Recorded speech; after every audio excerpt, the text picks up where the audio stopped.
This is the medical school personal statement that got me interviews to 12 medical schools, including Harvard, and 9 acceptances. Hey guys, it's Cecile. Welcome back to my YouTube channel. So recently I posted a YouTube video talking about all the medical schools I applied to, interviewed at, and ultimately got accepted to. And I essentially told the world that I'm attending Northwestern for medical school. And of course I got tons of comments and DMs and emails of people asking like what my stats were, asking me about my essays and activities and such. And so naturally I'm going to be releasing videos over the next few weeks that basically address all of those things. So this is the first of many videos deep diving into my medical school application. And honestly, I'd say this is one of the most important videos because this is the medical school personal statement that I sent to every single one of those schools. Like sure, I had different secondaries or supplementals for each individual school, but this right here is the personal statement that I began preparing in January of the year that I applied. And after that, I had multiple rounds of edits and people looking over it and such. My first draft was way worse than this, and I will be making a YouTube video talking about how to write a medical school personal statement and how to really approach that, because I get it. Writing the medical school personal statement is tough. You basically have to condense your why medicine into 5,300 characters. It's not the same as a college essay where you can have this giant metaphor and be super creative. Medical school personal statements are a lot more direct. You can obviously tell a story in your medical school personal statement, but you have to have a very clear why medicine that stands for itself. You should be showing, not telling, just like you did in undergrad, but in this case, you should have very clear experiences that back up your desire to want to be a physician. And even more so, you have to just showcase why you're unique as a medical school applicant, because there are so many applicants all vying for the same spot. But yeah, like I said earlier, there's so much I could say about this, so I need to create a dedicated video just on writing the medical school personal statement. But for the time being, let's get into it.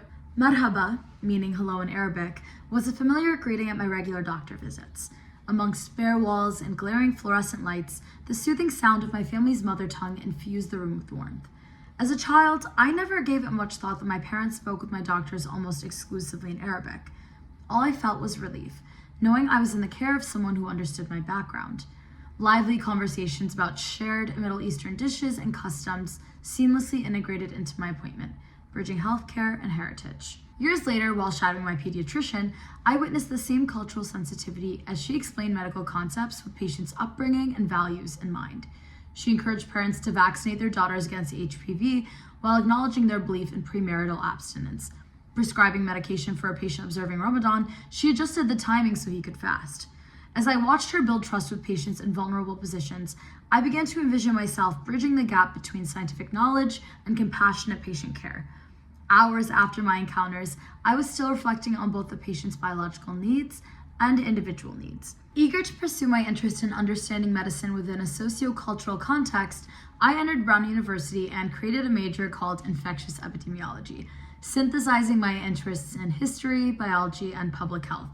Whether I was analyzing malaria drug resistance in Rwanda through Brown Center of International Health, or investigating social needs across Chicago zip codes at Northwestern Medicine, my projects traversed global and urban landscapes, supporting my desire to address community-level healthcare disparities with sensitivity and cultural competency. An epidemiologic focus provided me with a macro-level understanding of socioeconomic needs in communities.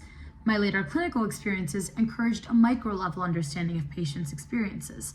Volunteering at a skilled nursing facility emphasized the importance of understanding individual needs as I connected with geriatric patients, leveraging social capital to promote health. I enveloped one patient's trembling hand in mine as we placed bingo chips together every Sunday. We triumphed as a team, not only in winning the game, but also in reclaiming motor skills her Parkinson's disease attempted to steal. I flipped through scrapbook photos with another patient, visualizing moments she shared with her late husband to help her retain memories as she tackled early-stage dementia. But my most memorable patient, Jay, emphasized the importance of listening to patient stories, both the spoken and unspoken. One day, I noticed Jay gripping her hip as she winced in pain. When the nurse came in, her demeanor and hunched position immediately changed. She said to the nurse that she felt great and did not need medicine. Confused, I lingered, and she confessed, "I cannot afford additional medications. I have no choice." She confided in me about her financial struggles after her husband's death. She was used to living in pain because she couldn't afford peace. It was clear she had never been asked about her financial difficulties and how they affected her ability to stay healthy.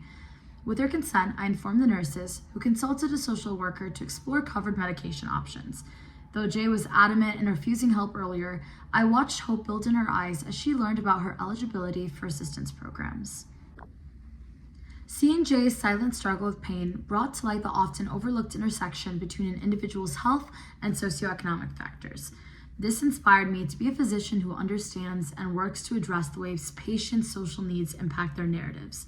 My time at the nursing home also reinforced my commitment to ensuring patients are seen as distinct individuals, rather than labeled by their diagnosis. My own unique narrative of growing up in an immigrant, low-income household led to my passion for health equity and strong desire to uplift others' stories. Drawing from my interest in narratives and understanding the role of education as a social determinant of health, I co-founded a nonprofit, Notable Narratives, in 2020. Over 4 years, I've led a team of over 200 college advisors, uplifting more than 1,750 first-gen and low-income students in their journey to higher education. Since our nonprofit is centered on sharing stories and presenting students holistically, my clinical interactions continuously inform and inspire my work. Aware of the transformative impact of education on one's projected health and well-being, I hope that by expanding college access, we can foster healthier future communities. Now, when I get the opportunity to greet my Arabic-speaking mentees or patients with marhaba, I watch apprehension melt into relief as our shared background and understanding fosters connection. The narratives and experiences of each patient's journey are as vital as the anatomy of their body. I'm committed to acknowledging my future patients' diverse backgrounds and leveraging this knowledge to inform their care as a future physician.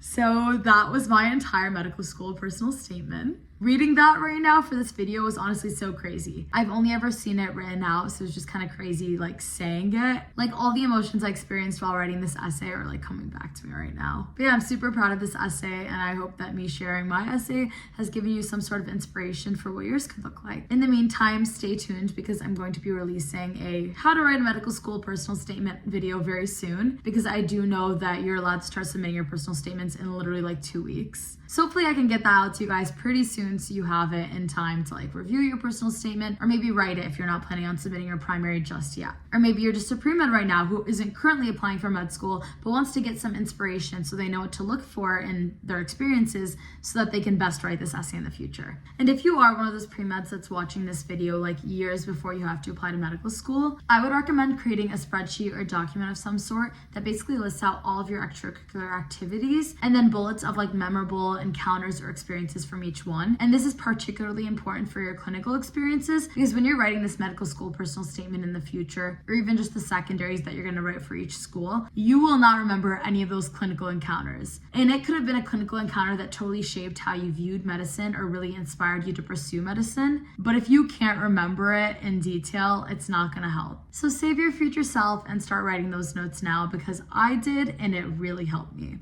No matter where you are in the medical school journey, I hope this has been helpful, and comment down below if you have any questions. And of course, make sure to subscribe and hit that bell so you can get notified because I have lots of videos coming out. Thanks, guys.